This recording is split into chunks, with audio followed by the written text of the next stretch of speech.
So recently I came out as lesbian. Thank you. Drake came out before I did. It's okay, Drake's canceled, so I won't get myself canceled right now. I'm just saying I'm better than Drake, that's all I gotta say. Anybody can be better than Drake, honestly, and ants. That's how small he is. Anyways, they not like us, am I right? They not like us. Sorry, that song's been in my head, you know?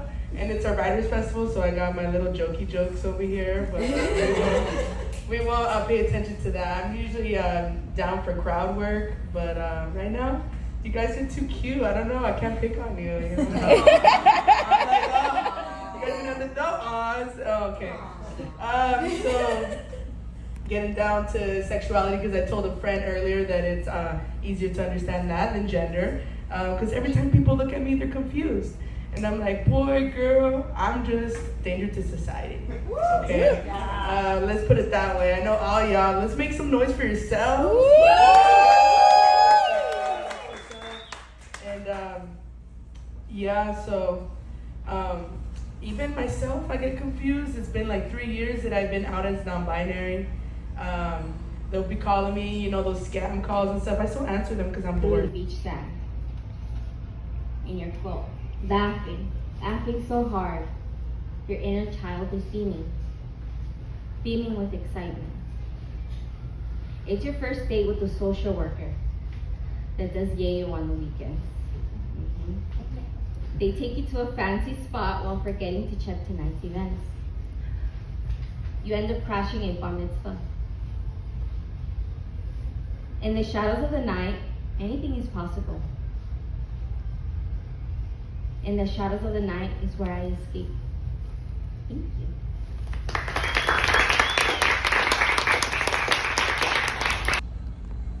You were hoping she would say, "Will you fuck me?" But she asks you to go inside her. You know in order to do this, some part of you already is. You use what you always fall back on, your hands, and this time it is a fist. You don't always go in that way. You're not sure she'll let you, but they've asked you to. You know your body's fit when the femme beneath you doesn't even have to ask you to take it easy, to go slow. You like to think this is the secret language of femmes. It's not reserved for anyone in particular, just those willing to hear it. You take that hand and you hold her throat and then maybe cup it around her head like a baby bird and let a small moan escape from that mouth where so many words live. Then you take your other hand, your good hand, the hand you can't live without, because you use it for everything. The hand that you take for granted until right now when you feel the muscles in your body tighten and your heart beat against your bones. You wonder if they can hear it. You take that hand and you go to work. It makes its way inside and their face changes and they open for you like pages and water. And you can't help but think for a split second of all the whispers and all the people that have been where you are right now. You try to read the writing on the wall. Try to take their archaeology and put it someplace else for no one else to see, because you will be different. You will not put it out there for all to see. No, you will let it stay put and just be thankful that their eyes are closed and she can't see the dumb fucking look on your face. Because to you, this is not discovery. This is not fine-tuning an instrument. It's not hitting all the right notes. It's just a moment. And you want to make it last as long as possible. So you keep going. And you can't help but think of all the places and all the ways your fist has been. How it's cut the air in protest. How it has defended the country of your body against those who would hurt it. How it has punched windows and walls and doors and can never find a way out of its own pain or into its own sanity. Is right now, holding this femme up. Yeah. And if it moves a certain way, it has the ability to ruin them or set them free. This is no dick, no cock.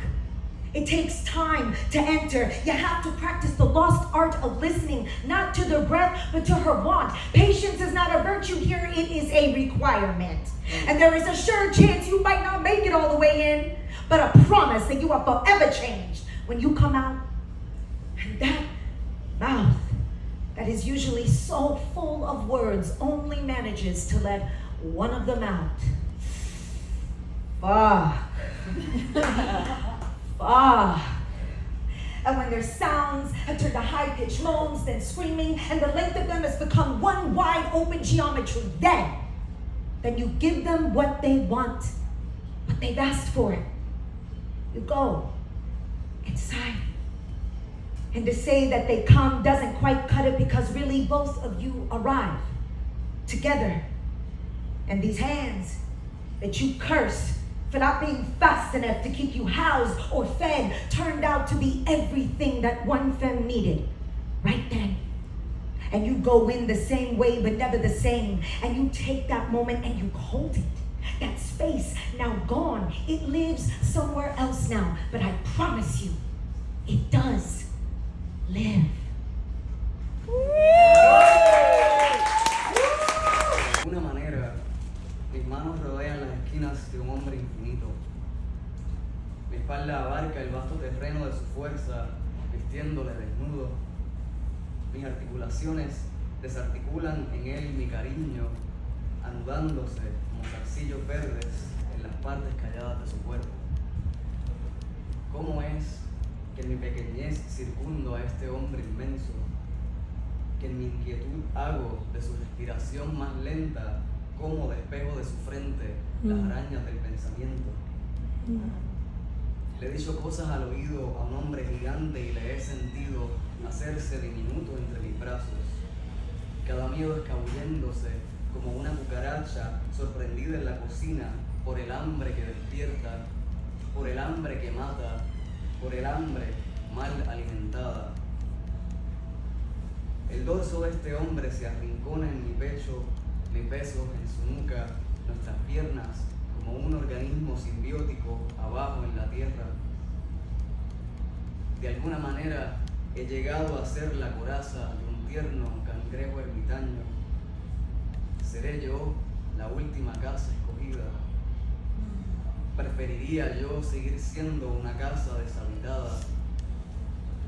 Este hombre ciudad, este hombre océano, se extiende hacia la orilla de mi derrota. Esta vez la palabra será más rápida que la pólvora.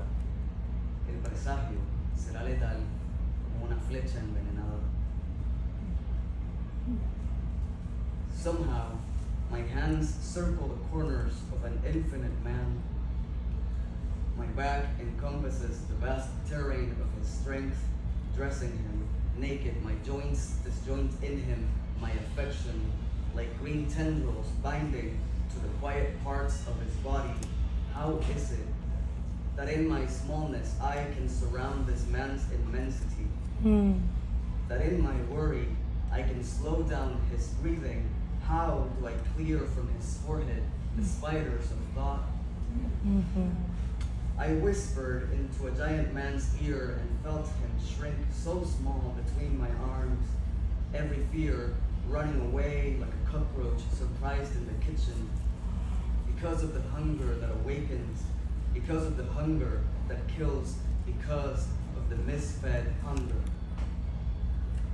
The dorsum of this man corners at my chest, my kiss at the nape of his neck, our legs like a symbiotic organism in the earth down beneath.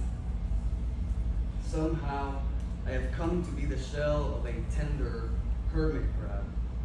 Will I be the last house chosen?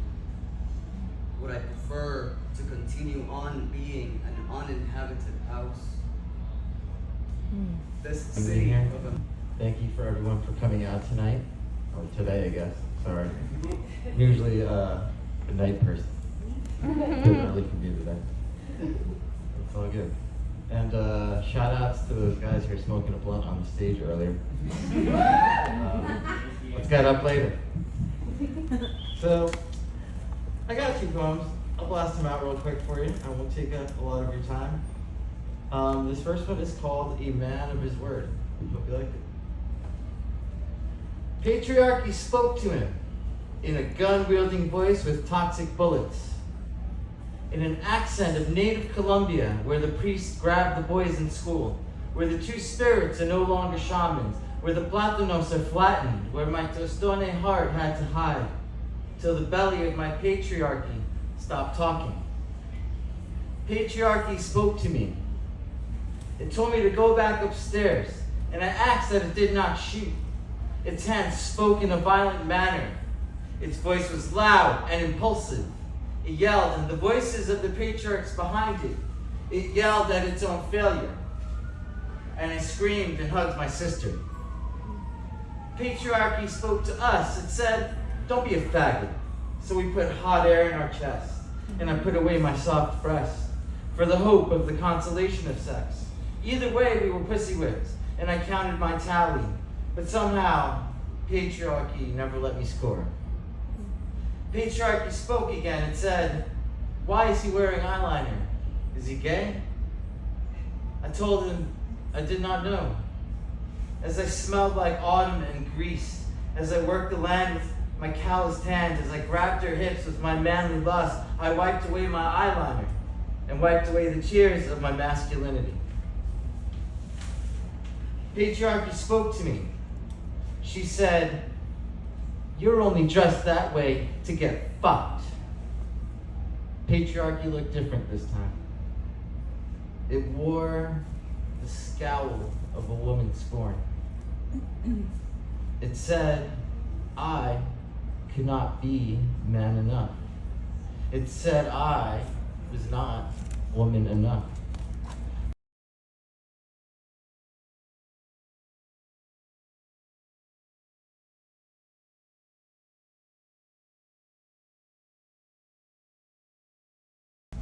So I want to know, how did your Pride Month go? One word. My Pride Month started with a panel at the Nebulas conference. A bunch of sci-fi writers got together, and we were talking about what is love beyond the romantic. So how do we express love for one another when it's not about kind of the bits and the sex and the romance? So we talked about friendship, we talked about siblings, we talked about parents, and that was followed by a kind of LGBTQ meetup right after. And so the two of those right together have kind of put me in a space to be thinking about queer friendships kind of for the whole month. And so what I want to share with you today is an excerpt from Broken Mirror, which is my first novel, which is being reissued in August. On August 16th, the new one comes out. Woo! And I write fiction. So first of all, thank you for letting me come to be with poets and playwrights. That feels special.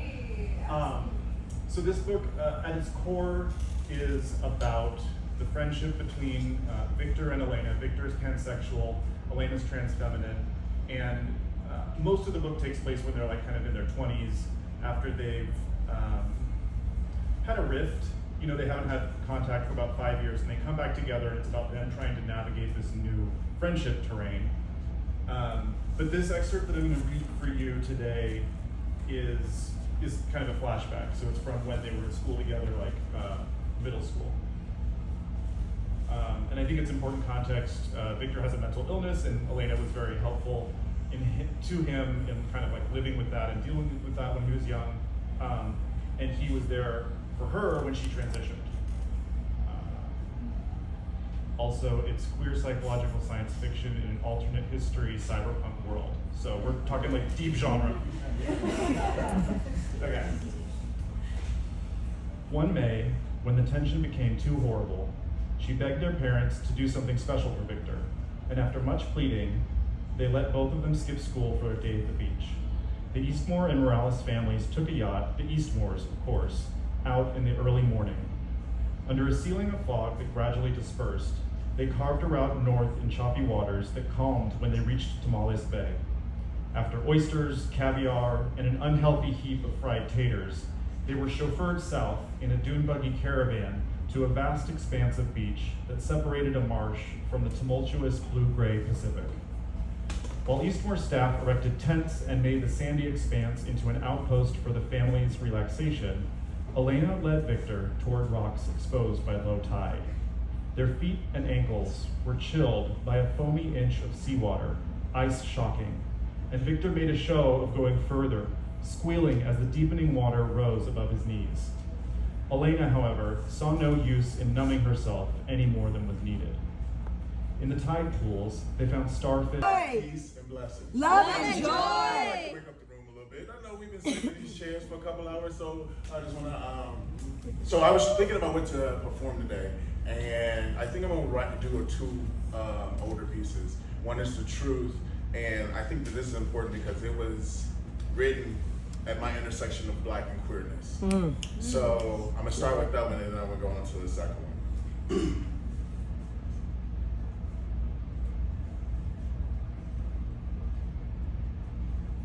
You say you know me, but you never even took the time to read my story, and just in case you go to search for it, it will not be on CNN or in the Tribune or on www.wouldn'tyoulikeToknow.com.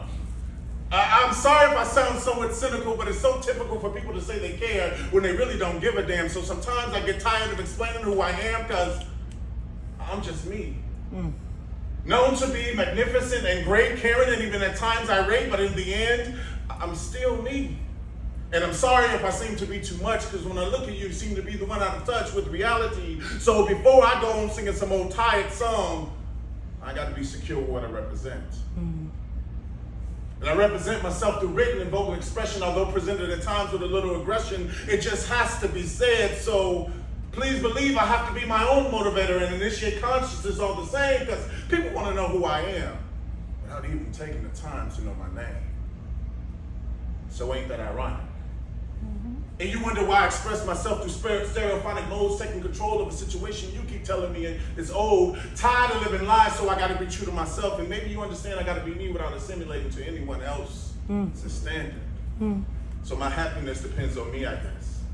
So I do my best to remain positive, and despite this dark, I gotta find a light at the end of this tunnel we call life. And sometimes I wonder if this idea is wrong or right, but I figure it's gotta be a correct assumption, and I gotta be me before I'm taken by the consumption of negativity. So try to pull me down if you think you can. But I want you to understand that I found my strength, and it'll take 10,000 men to pull me from this plateau. So I thought I'd let you know that I'm no longer using others to define my identity, because I'm me. And for a reason, although the 4 seasons change, I remain consistent while resisting temptation, because I gotta maintain my composure. And even though my exposure to these negative vibes will try to keep my mouth shut and my hands tied, somehow I managed to break free. And in the end, I still be me. And that's that piece.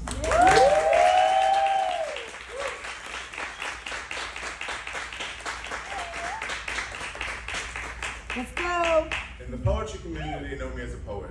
In the singing community, they know me as a singer. Oh, please bless us. But I call myself a spoken soul artist. Master can sing, dude. So I like to start off poetries or integrate music with my. So I'm gonna do this piece. It's called Broken Silences, and I hope you enjoy it. Watch the I just can't give up now. I come too far from where I started from. Nobody told me that this road would be easy. I don't believe you brought me this far to leave me. As internal silence becomes the rage that has engulfed me, I cry tears of untold stories, unable to express stifled emotions, becoming the lost voice of previous generations. I carry the weight of the world on my shoulders, shifting this abundance to bear the pain, and I never expected you to understand. Broken pieces of shattered dreams becomes the reality of my existence. Validating my presence is just another burden. My heart has become incarcerated, unable to love another, because I'm still trying to figure out what love is. Yeah. On the brink of another night of confusion, searching in solitude, I bear witness to the angst of not being accepted, my selflessness being mistaken for selfishness because my good has been evil spoken of, and in the search for redemption, I prove myself 1,000 times only to be called a contradiction. That's Who right. am I? Question that haunts me, but renders no answers. However, my search continues tied to shedding tears of oppression because I matter. Years of misunderstanding becomes the foundation for conflict as ignorance becomes the new source of evil. Perhaps if you walked a mile or two in my shoes, you'd understand that my story is composed of more than just a fairy tale and a happy ending. As the rising actions lead to the climax, there are many tears cried and much blood lost, but the conclusion never really resolves anything, so is this all in vain? Is this all in vain? Is this all in vain? Because I've lived in silence for too long and I must have a voice. I just can't give up now. Woo! Come too far. Yes! Let's go! Woo! Yes, champion! Let's go!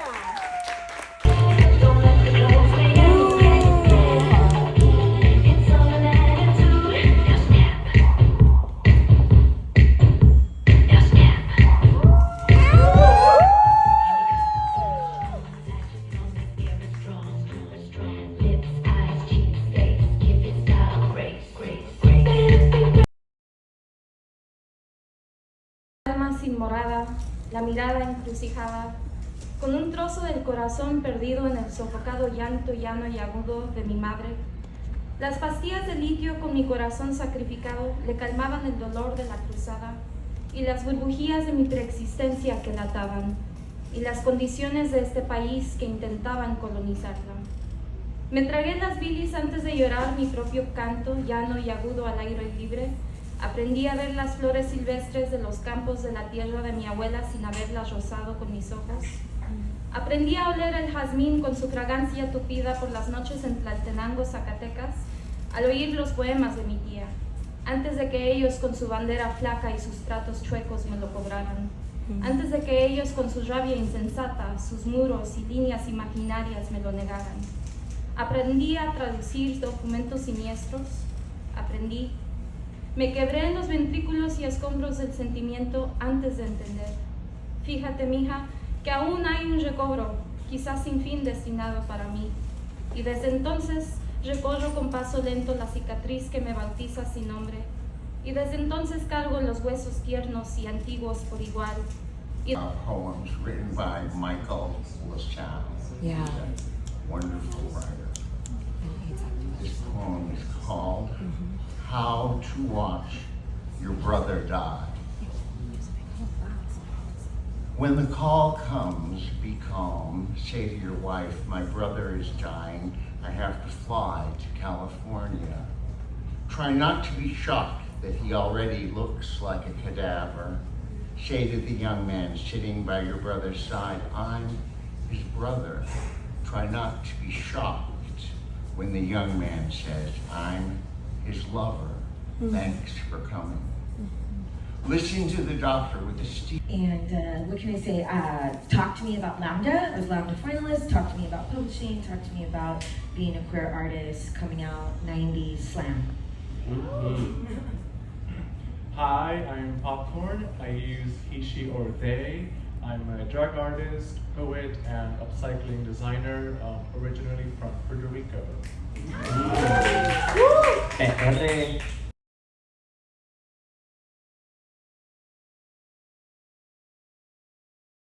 Poem 856. The experience of a Latin American queer. This is what LA made of me. Embarrassed to admit how available I am. How when the dream got wretched, the dream became seeing how many strangers I could fuck in a week. Not a far cry from before's. How many characters do I have in me? Stuart gave me flashback to circuit parties I've never been to. Armando gave me sass and hairy ass. Daniel gave me a weed brownie at the end. Tomorrow, a new boy from my periphery will show me their world and help bring out some of mine. I wondered if he was thinking